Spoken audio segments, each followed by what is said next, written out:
I don't know how we lost that game, bro. I'll be honest. I do not know how we lost that game, bro. With that being said, yes, people, welcome back to the chat. Let me put at least some enthusiasm in it. Yes, people, you know the face, you know the name. Aaron here, back again with another video. Shout out to everybody tuning in, showing love and support. I appreciate every single one of you tuning in. And yeah, boy, if you want to support this channel, you know what you need to do. Sorry, please like, share, comment, subscribe, all of that good stuff. And listen, Carabao Cup action, Tottenham 4, Man United 3. Where do I even start? Back in the day, you would look at these kind of score lines and go, oh, this was an entertaining game. Oh, this was, an end-to-end game. Oh, this was like pure entertainment. It was none of the above. It was none of the above. This was a chaotic game. It was filled with mistakes from both teams. It was filled with mistakes from both goalkeepers. It was just a mess.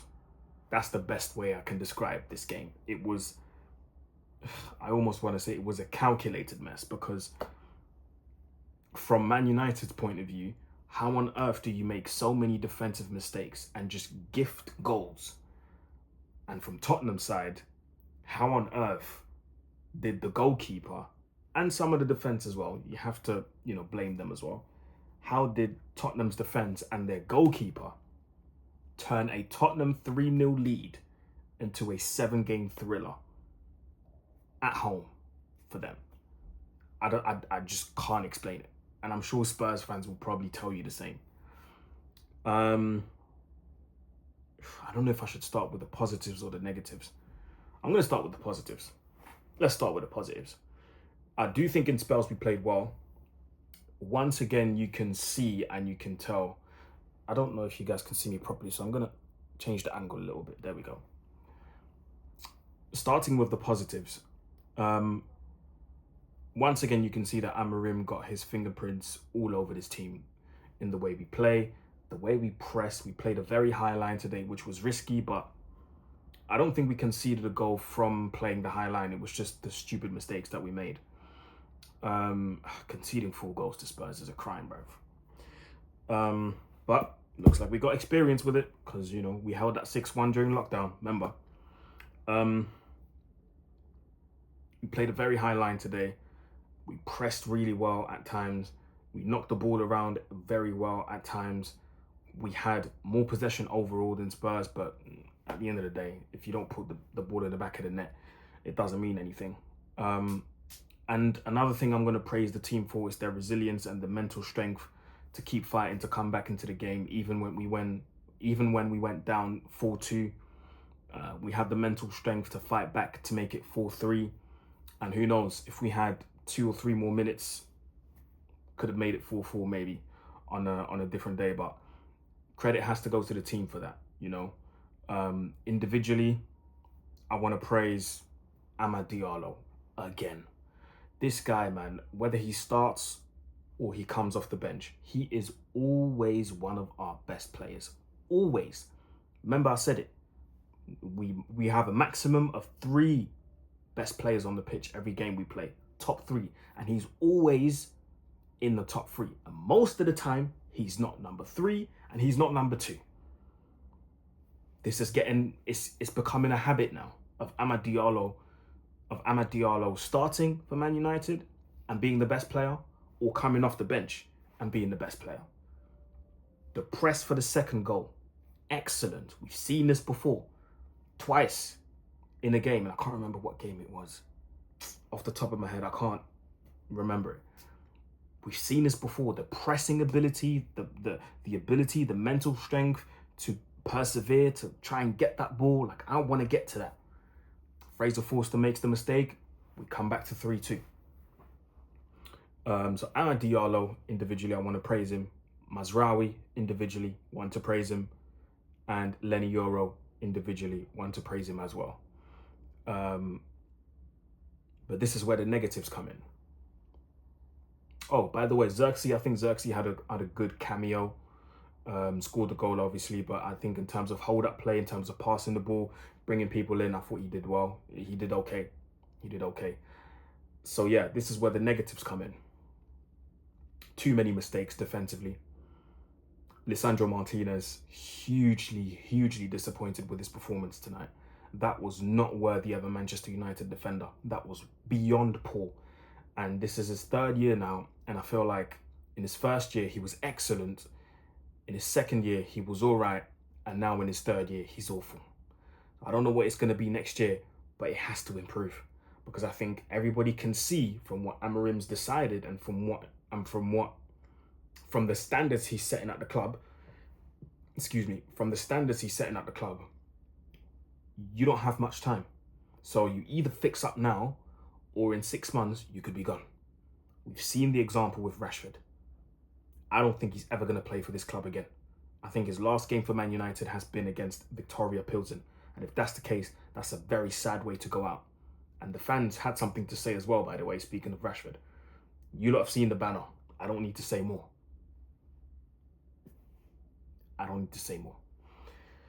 Lisandro Martinez, beyond disappointing that. How could I forget? There wasn't one man of the match today. It's two of them. Altay Bayindir on our side and Fraser Forster on Tottenham's side. Yeah, comical. That's all I can call it, comical. Bayindir literally gifted goals. The first one, why not parry it to the side? Why parry it into Solanke's path? I don't know. The fourth goal that we conceded, that corner. Come on, command your box. You're the goalkeeper. You're complaining about Bergvall touching your hand. My brother, you are a goalkeeper, over 6'3", 6'4". Command your box. Command your box, my brother. If you command your box, none of that happens. None of it. Diogo Dalot. I still got love for him, but today, that wasn't a good performance. The final ball is just not there. And I know he's a makeshift left back. He's not a left back by trade. I understand that. But the manager did say when he came in, people are going to have to play in positions they haven't played in before, or people are going to have to play in positions they're not comfortable with because it's for the betterment of the team. And for the love of God, the crossing has to be better. Has to be better. Bruno Fernandes. Today's game showed why in those 2-10 positions, we need heavy investments. And I mean quality investments. I'm talking of the level of a Nico Williams, because I've seen that we got linked with him. That's the level we need to try and reach if we're going to bring in 2 people for those 2 number 10 positions. Because there were countless times in the first half, especially, where Bruno Fernandes could have made a better choice, and he made the wrong choice every time. He tried that outside of the foot pass, I think 2 or 3 times. Stop it. Why are you doing that? Why? And he's doing those passes without even looking. So again, it's that instinctive, let me get rid of it type of pass. Just for the sake of, he tries. No, make your passes calculated. Make sure that pass that you play is intended for someone. Because too many times in the first half, wrong choice. That's 3 opportunities that you've wasted where we could have scored. Anthony, poor. I praised him. I praised his cameo against Man City. But today he starts poor. Wrong choices. Physically out-muscled by Dragusin.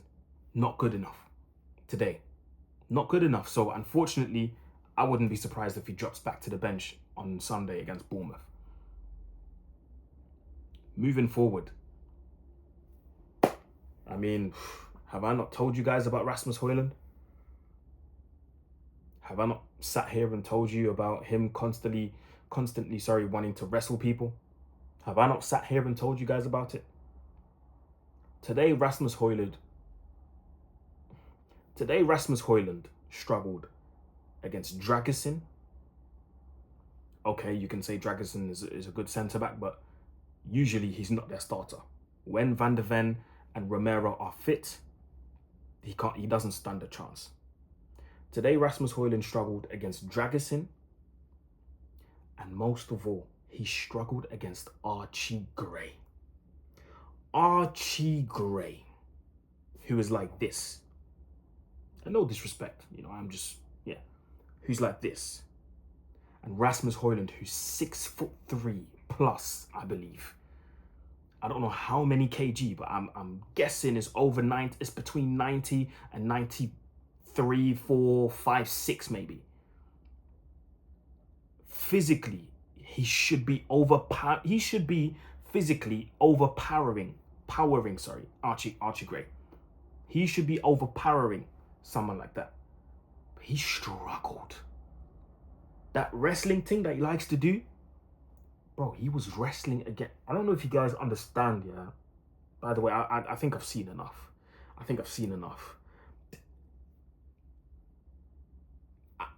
I don't think he'll ever be a success at Manchester United. There you go. I've said it. I'm sorry. It's 2.5 years now. I don't think this guy... Sorry, a year and a half, A year and a half at Man United. He is not going to be a success, Rasmus Hojlund. I am sorry. I am so sorry to anybody that's a Rasmus Hojlund fan out there.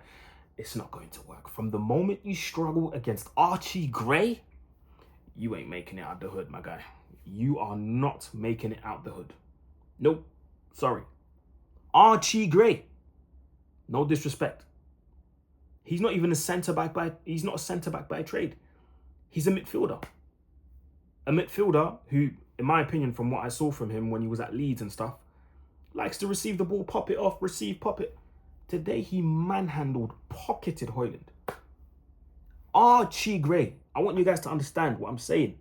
Rasmus Hojlund struggled against Archie Gray. Can't be Man United's number 9, man. I'm so sorry. Nah, that is beyond poor. Beyond. So, this defeat was self-inflicted, man. Self-inflicted, and in the grand scheme of things, we deserved this defeat. We deserved nothing from this game. Absolutely nothing. But, like I said, credit to the boys for fighting back. But we're going to have to learn from this. And the only way we're going to learn from making mistakes like that is the hard way. Losing games. Crashing out of competitions. It's the only way. On the flip side, it might actually happen. Remember when Ange Postecoglou was saying he always wins trophies or a trophy in his second season? Hey, it might actually happen, you know. Semi-final of the Carabao Cup. The last time they were in the semi-final of a Carabao Cup, if I'm not wrong, they went all the way to the final before they sacked Mourinho. It might actually happen. It might actually happen. You never know. If they get Newcastle in the semis, and by the way, I'm recording this at the time of me not knowing what the draw is. But by the time this comes out, the draw would have happened already. If they get... Oh, actually, let me try and find out. Yeah, 1 second. Let me try and find out. Carabao Cup. Draw. Is it now? Is it happening now? Sorry, guys. I'm just checking right now, yeah. No? It's not happening now? Okay, cool. So, as it stands, I don't know who's facing who, but if Newcastle face Spurs, Spurs are going to the final. Mark my words. Mark my words. On Spurs' side of you, yeah, apart from the Fraser Forster mistakes, I thought this was a good performance. In recent times, Spurs has been up and down, but I thought in midfield today especially, out-muscling our midfield, yeah. Sarr and Basuma, I think, played really well today. I thought they were really good. Solanke is looking more and more the number 9. He's looking more and more like the number 9 we saw at Bournemouth. He was really good today. The first goal took it really well. The finish was very, very slick. I didn't expect him to put it, at the front post. I expected him to try and, maybe, lash at it and try and hit it as hard as he could, because it was a rebound. So you don't really have much time to think. So I thought that first finish was really, really, really slick from him. The second goal he scored was really good. You know, tried to keep Lissandro away from him, got rid of Lissandro, waited, and found the perfect little gap to try and get the shot off. Bottom left corner, really good goal, man. Really good goal. And yeah, Solanke, I was looking at this transfer a bit sideways when it happened, and I looked at the price tag, £60 million. I was like, ooh, that's a lot of money.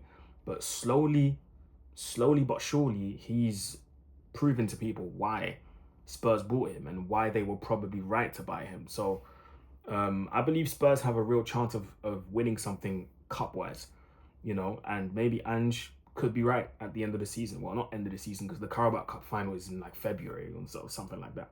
So come February or March, Ange Postecoglou might be right. Do you know what I mean? Somebody I also enjoyed today was Jet Spence. Jet Spence came from he was back from the dead, because we hadn't seen him in God knows how long. I don't know where he was. Was he banned from the first team?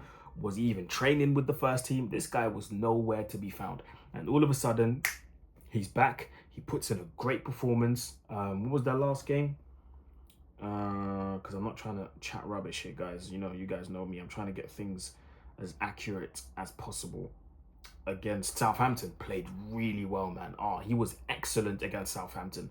So he deserved another start. And listen, I think this performance today against Manchester United might have solidified his spot in the starting 11. I genuinely believe that. And we might rediscover the Jet Spence that we all know. Because it looked like he was out of favour at Spurs. It looked like Ange Postecoglou wasn't counting on him at all. But it just goes to show, even when you're out of favour, when you do get that one chance and you make the most of it, you get rewarded, man. Like Jet Spence. So I think Tottenham deserved it today, man. Kulusevski, again, he's been one of Spurs' best players, man. He's been one of Spurs' best players for the past 3-4 games. Even when they were losing, even when they were playing bad, you could always look at, again, like Man United, I always say the top 3 best players on the pitch. You could always look at that and go, yeah, Kulusevski is in there.